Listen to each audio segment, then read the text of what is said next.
On this episode of the Sacred Playgrounds podcast, you're going to hear the origin story of Sacred Playgrounds, learn what a sacred playground actually is, and hear some of the most impactful findings from the first major study the team completed, the Effective Camp Project.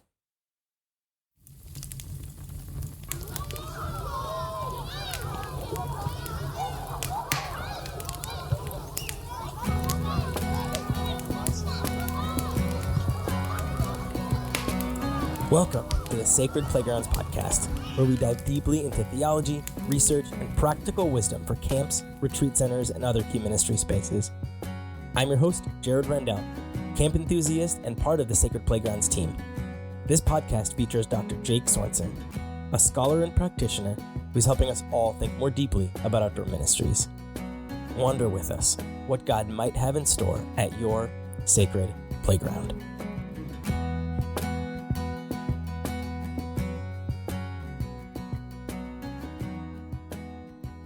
Hey, welcome in, everybody. Welcome to Sacred Playgrounds. Jake, how are you? Doing well, Jared. How are you today? I'm well, sir. Here's our first episode. Yeah, you believe it? Here we go. A new adventure.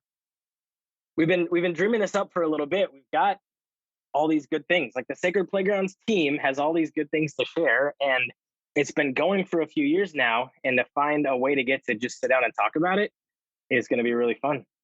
Yeah, I'm excited about this new format. I enjoy listening to podcasts and hearing what other people have to share, and it's a cool new medium. So let's give it a shot. Yeah. So our plan, right, is to. We're going to have these conversations. I'll host and keep it going. You've got some things to share. Occasionally, we will probably bring some friends on too, because this outdoor ministry and related ministries research has been happening for a few years, and there are a lot of incredible people that are contributing to this. So we might bring some friends on from time to time. Yes. Yeah, that's so important. I'm not, I'm not the sole expert on this or anything like that. I happen to be taking more time than other people. But the reason that is because most of my camping ministry friends are practitioners. They're hanging out at camp. And right now they're in the midst of summer camp or family camp, or maybe they just finished and are now like collapsing on a beach somewhere because they're exhausted from the summer. And so the practitioners are constantly into it. And I'm able to take a step back and look at things from a different perspective. But we're also going to want their perspectives because they are the true experts.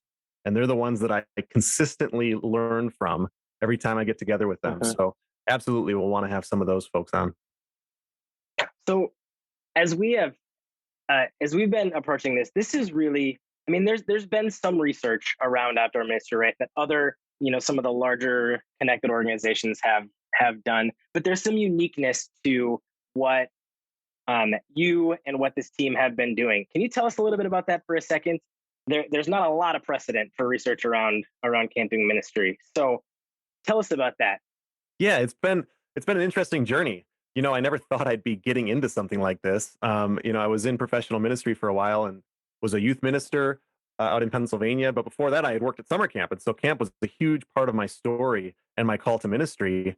Working at camp for 5 summers and then as a director after that. And then I got into youth ministry. And when I was in youth ministry, I was just so pleased with all of the resources that there were and the books. I could fill up bookshelves full of these great resources and research about youth ministry. And so when I got back into camping and became a program director, I was ready to go. I was like, okay, where are my resources? Where's the research? And there was just nothing out there. ACA was probably just starting their big directions study at the time. And so that wasn't even published. And that's kind of the new big thing. ACA has been a great leader in the research field in the last, 10 to 15 years. But when I was getting back into camping ministry, there was hardly anything out there. And in the Lutheran circles where I was, there was kind of one resource that everybody knew about and talked about. And it was Jerry Manlove's book, A Common Book of Camping.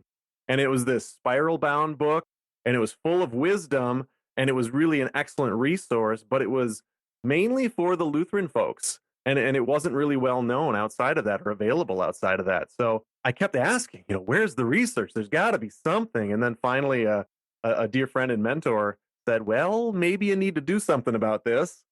And so that's what led to a path of discernment that led me back to Luther Seminary for the PhD, and then to try to do a project on outdoor ministry research. Just wanted to get something out there. And so at the beginning, it was like a dissertation project. But as I began doing the research, really found out that there was a hunger for this, and that a lot of camp directors and ministry professionals were excited about the prospects of what we could learn from deep research about outdoor ministry. And so I got into it and didn't think I would still be doing it all these years later, but here we are. You talked about that kind of first project. Tell us more about that. That is kind of where it all started, right? When the initial dreams of we want to learn something about what's going on in outdoor ministry. We have all these incredible stories. Right? Everybody's got their camp story, but it was time, like you said, to put some numbers, to put some analysis around that, and so that we could learn some things and make some choices. So you wrote that up in your dissertation, and it's gone places from there. So what was that first project? How did this kick off? Yeah, it's been such a cool process, because at the very beginning I got to be in the company of some really amazing youth ministry scholars. And so the Effective Camp Project, one of our first big projects that we did, it came about through a conversation that I had with a couple scholars at Luther. And I was sitting down in the coffee shop with Raleigh Martinson, a great youth ministry scholar, and Paul Hill.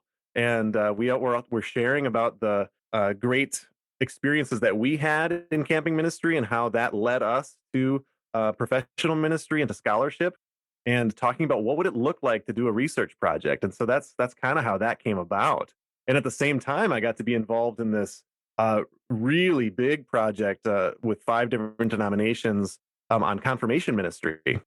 And they were interested in hearing about how camp fit in with Christian education ministries related to confirmation, and then other educational ministries as well. So I got to be part of that at the same time. And so those two projects were kind of interacting with one another at the same time. And it was really exciting to be on those two projects and learn from these great scholars, and get a chance to get involved in research at the same time. Yeah. So you learned some things about camp, what makes camp effective, the impact that camp has on those participants, on their families, on their churches. So could you take us the next step with this Effective Camp Project in particular? What was the overview? What were the main things that we were starting to learn and hear about with this project? Yeah, and I mean, you probably remember. I mean, you were on some of those early conversations with the team as we were trying to put this together and figure out what we were going to do. And it was funny in those initial conversations. We talked about our own personal experiences, but it was all anecdotal.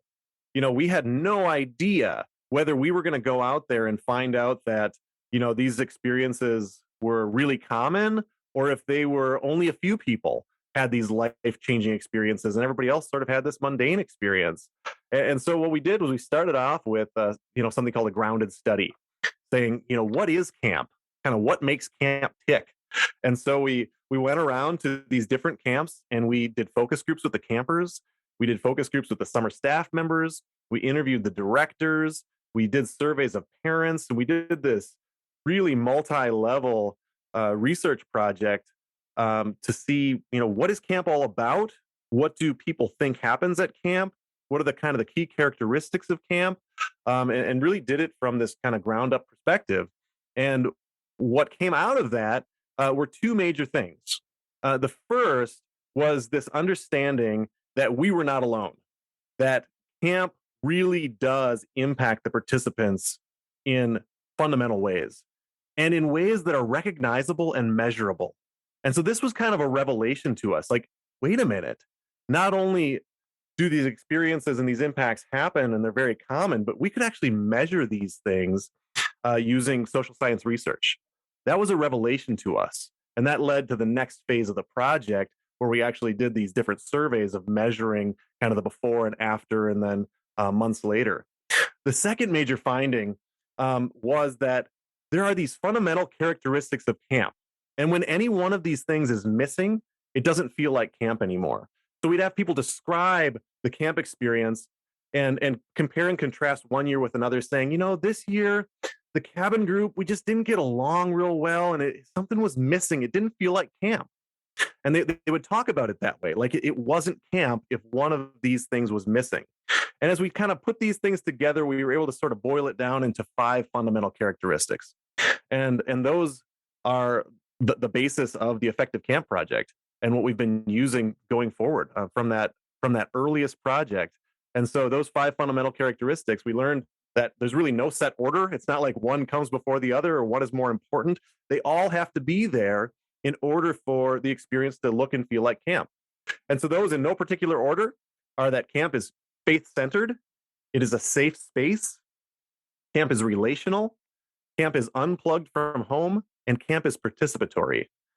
And so all 5 of those things, and there are subpoints under each of those and ways that they function best, and we've talked about that and written about that and so forth, and that was a big part of the research project. But really, finding these 5 fundamental characteristics has helped us as we look at individual camps, diagnose some of the challenges that they're having. How can they improve their programs? This kid didn't have such a great experience at camp. What happened? Well, it almost always comes down to one or more of those fundamental characteristics. And so we're able to measure some of those things as well when we do these surveys of the different camps. And so it really has been an interesting watershed for all these other studies that we've been doing over the years. And again, we went into it not knowing what we were going to find, and really preparing for the eventuality that, well, camp is great, camp is fun, but it doesn't always last. There's this sort of camp high that fades. And we found, of course, something very different and very exciting for all of us that has kept this ball of the research going for many years now. That's interesting. Yeah, there was a lot to learn. You love camp, don't you? I do. I do. I love being at camp. I sometimes feel like I'm crazy switching from an active role in camping ministry to sitting in front of a computer doing writing and research and crunching numbers. And what brings me back and helps me understand the importance of it is when I hear the stories of impact. And when I hear folks using the research and being able to apply it in their specific places and improve camp for the young people, and get more people excited about camp, that just really is exciting to me. But I would always rather be out, hanging out with a group, playing a game of capture the flag or everybody's it, or swimming in the pool or singing around the campfire. Those are my happy moments for sure. Amen. Yeah. In my years of outdoor ministry, the stories pile up. I got to take my kids back up to camp just this summer, and my daughter got a new pair of pants, like ripstop pants, this last week, and I knew that our work here was done. I felt complete when her first words were when her mom asked, "What are you going to use these pants for?" And capture the flag at camp was her first. My 7-year-old's first response was, my life is started to revolve around these things. They've got some good first memories there. That's a parenting win right there. That's fantastic. I felt like a successful dad at that moment. I love this intersection of qualitative and quantitative.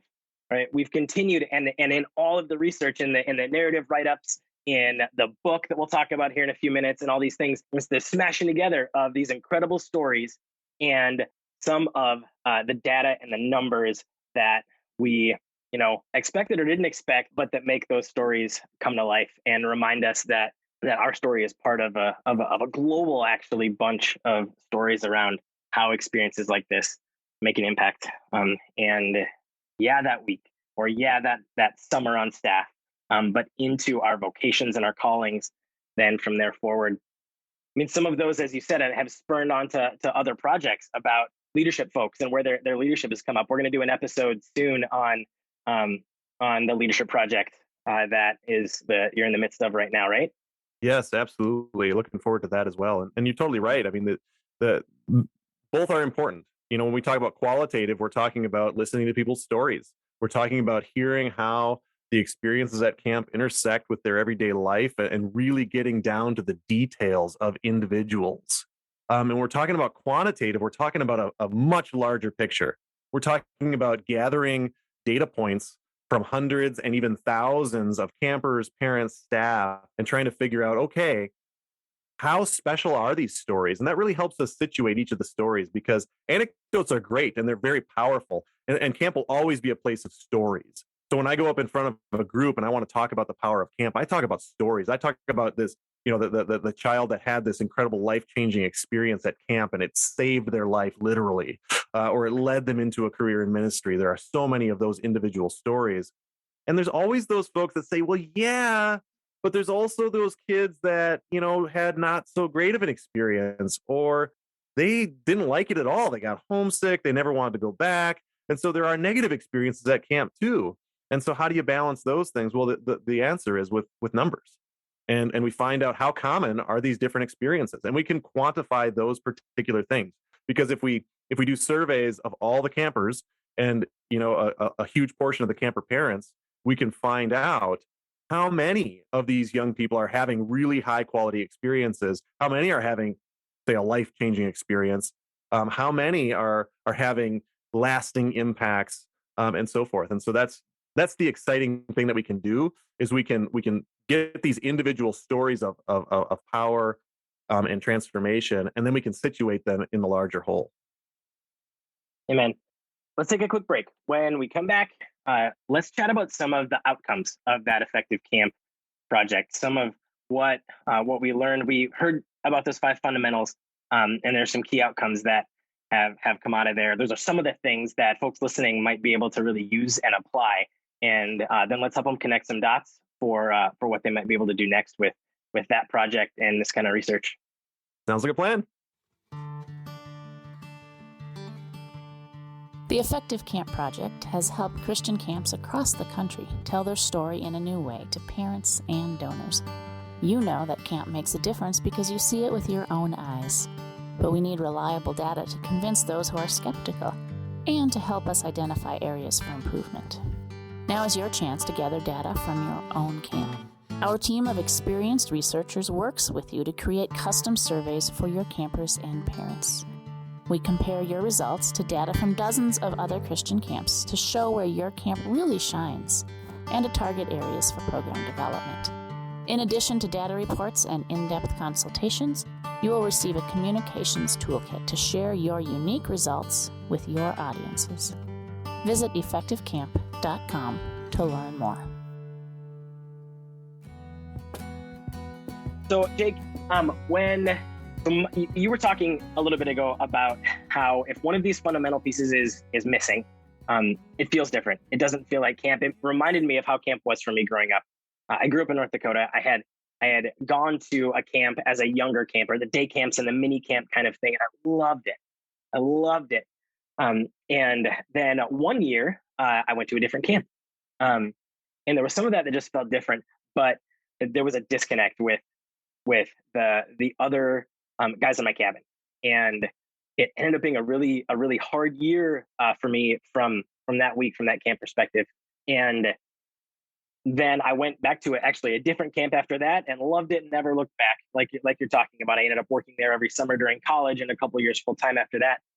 Looking back now, as you talk through those 5 fundamentals, I realized that a couple of those were missing on that particular week. That was really hard. There were some things that weren't in place there, and that was exactly why it felt different. So, and I bet there are folks who might be thinking something similar. Like, yeah, that parallels my story a little bit. It sure did for me. So grateful for that.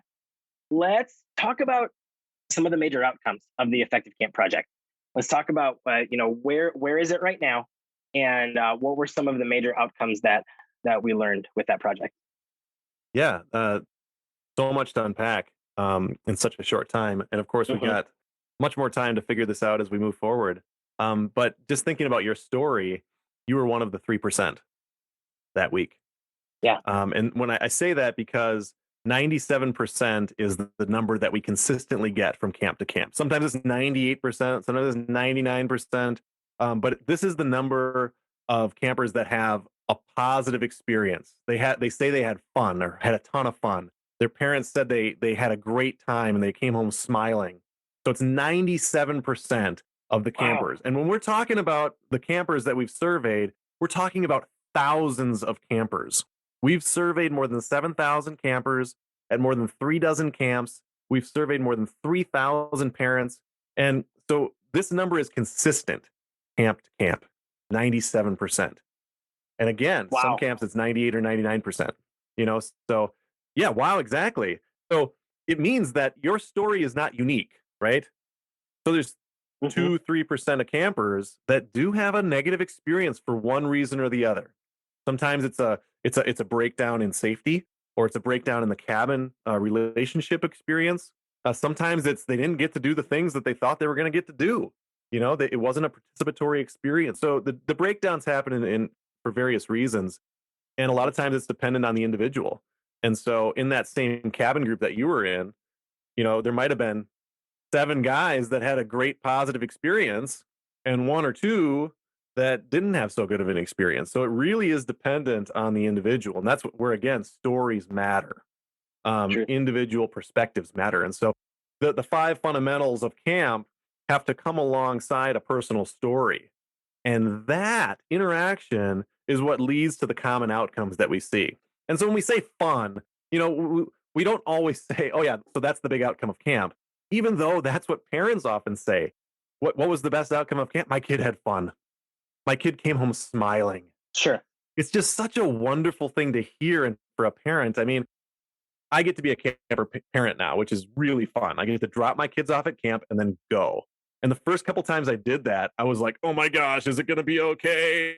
And it was crazy because it was the camp that I had been the director at recently. It's not like that many things had changed. In fact, some of the counselors that were still working there, I hired them, So it was like, I trust these people, and yet it was still hard to drop my kid off and wonder, is he going to be okay? Is he going to have a good time?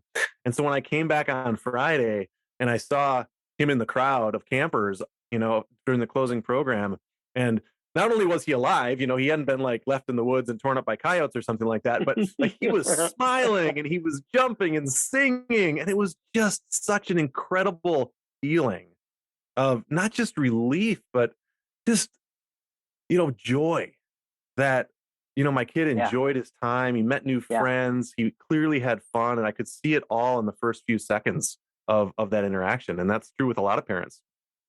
They evaluate the camp experience in those first 15, 30 seconds of when they arrive and they see their kid. Are they safe? Number 1. Do they have a smile on their face? Number 2. And so I don't want to discount this as an outcome, this idea that they had fun. That is an incredible gift that we're giving some of these kids. And especially some of these kids that don't come from a happy or safe home life. Some of these kids that come to camp really do have tough home situations. And we see that reflected sometimes in the camper surveys when we ask them about, are they picked on at school? Do they feel like they have to hide their true self at home or at school? Things like that. So we can get a sense of how are these kids doing in their home environment. But then that these young people who might have either unsafe or just unhappy, environments that they live in, a lot of times they can come to camp and be a kid, enjoy themselves. That in itself is a gift. It really is. That camp can provide a safe and happy and fun place for these kids. It is a great outcome. But we're not just talking about fun when we're talking about outcomes here, okay? So when we talk about outcomes, when we say with the Effective Camp Project, what are the outcomes that we saw? What are the outcomes that we actually measured? These are things like faith formation and what we call horizontal faith, this idea that faith matters to me, it matters in the world, that my faith in God makes a difference in my day-to-day life. It's something that I put value in. I want to engage in Christian community. I want to go to church, maybe pray more, things like that. That's one of the key outcomes of the Christian summer camp experience that we see. That makes it unique from these other camp experiences. Because, we alluded to it in the first section that there's other camp research that's going on. And the American Camp Association, or ACA, is the big leader in camp research. They look at the entire field of camping, not just Christian camping, but predominantly secular camping. They look at private camps. They look at for-profit camps. They look at agency camps. They look at day camps camps that don't have any overnights, and multi-week, 8-week, all summer sort of camps up in the Northeast. And so lots of different types of camps, and they've measured all sorts of different outcomes as well. And we are able to confirm a lot of these in the Effective Camp Project. And so one of the key outcomes of camp that is really found in ACA, but is confirmed over and over again in the Effective Camp Project, is self-confidence. And the idea that the camp experience really helps develop self-confidence in these young people, particularly those who come in a little unsure of themselves, or wondering, who am I, sort of thing.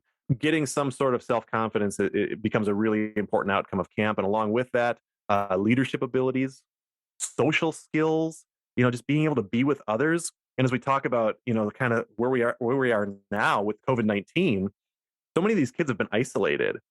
So many of our kids across the country have been doing online school. Some schools were able to do a hybrid model, but very few were in person. And that has dire consequences for social skills. Simple things like looking people in the eyes and knowing how to interact in a group, those become really challenging.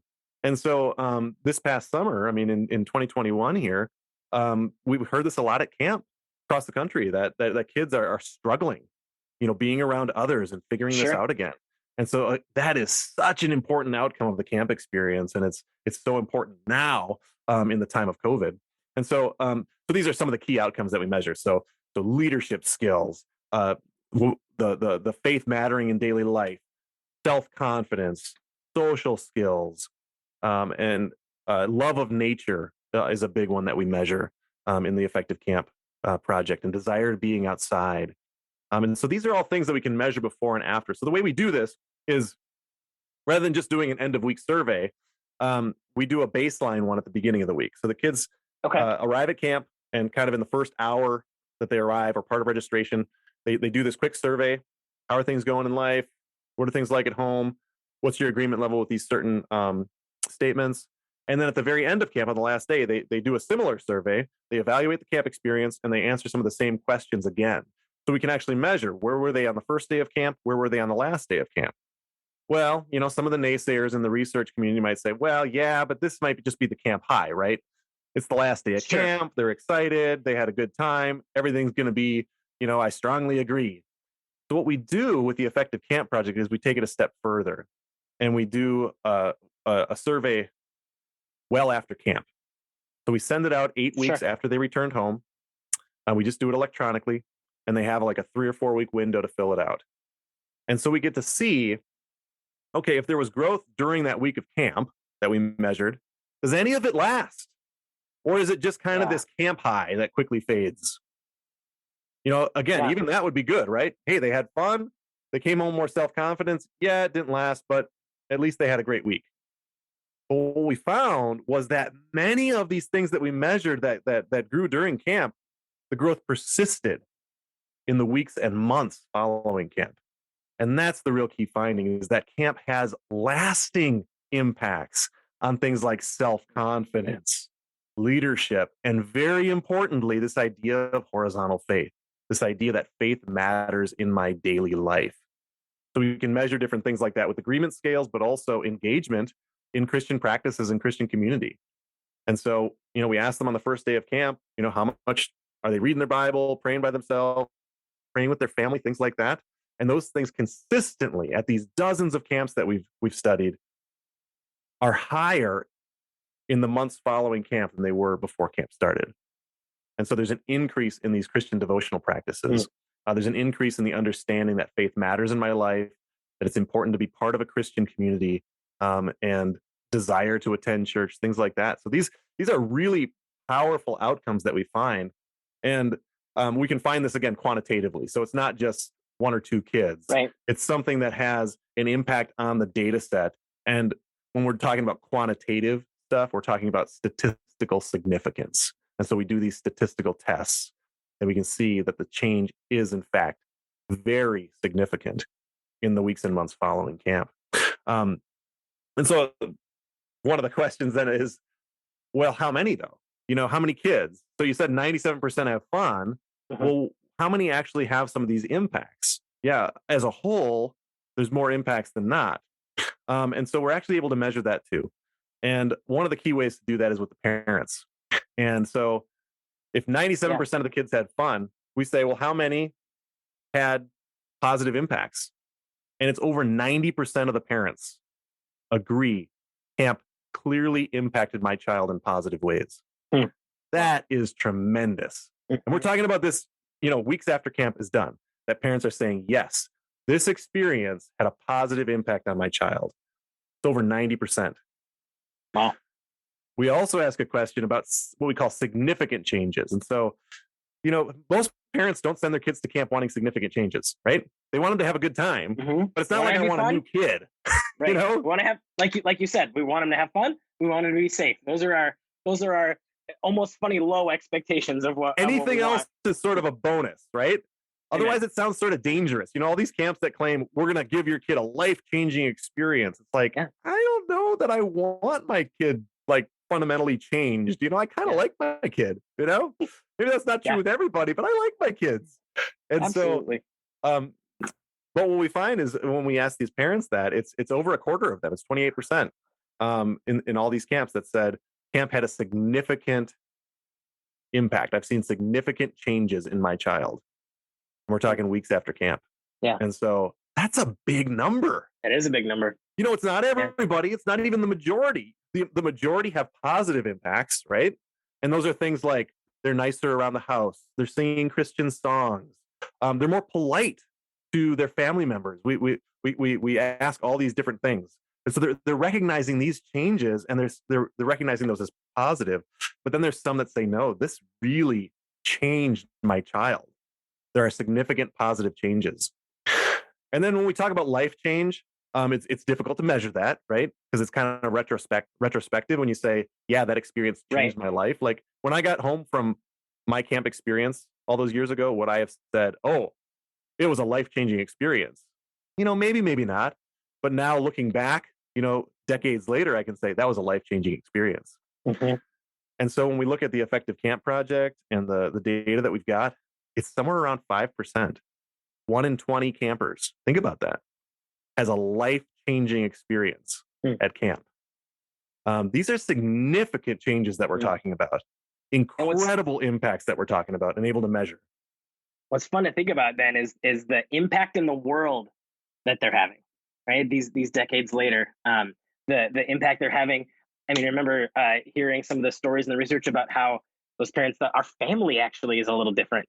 And the way that they're now engaged with maybe their youth group or their church, or they're volunteering there, they're making impact. They were impacted, and now they're spreading that good news. Yeah, they're paying it forward in a way, right? They're teaching their family how to pray around the dinner table.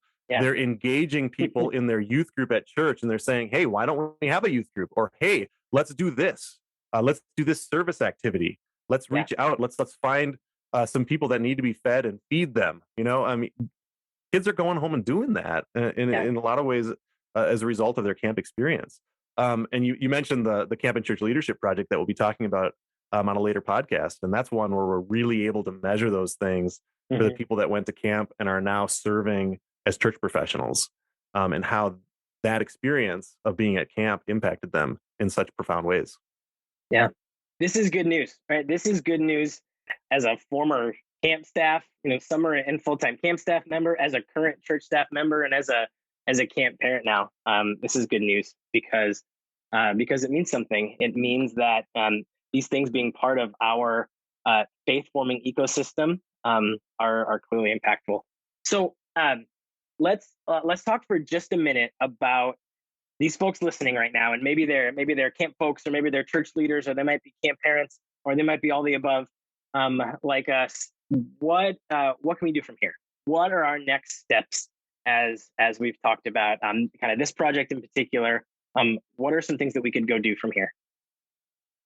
We have great ways of applying the research into specific contexts, tools that they can use to evaluate their camp on the 5 fundamentals, because again, these 5 fundamentals are critical. You shared a personal story of what might happen if one of them breaks down. You didn't go back to that camp. You went to a different camp, and you had a faith forming experiences there, and you provided leadership at that camp. But you didn't go back to the one. You were one of the 3% at that one. And so it's really important that we have these 5 fundamentals in place at individual camps. And so we have evaluation tools that these camps can use to evaluate their programs and to work towards improving their ministries at their specific sites. And so those are right on the website, sacredplaygrounds.com.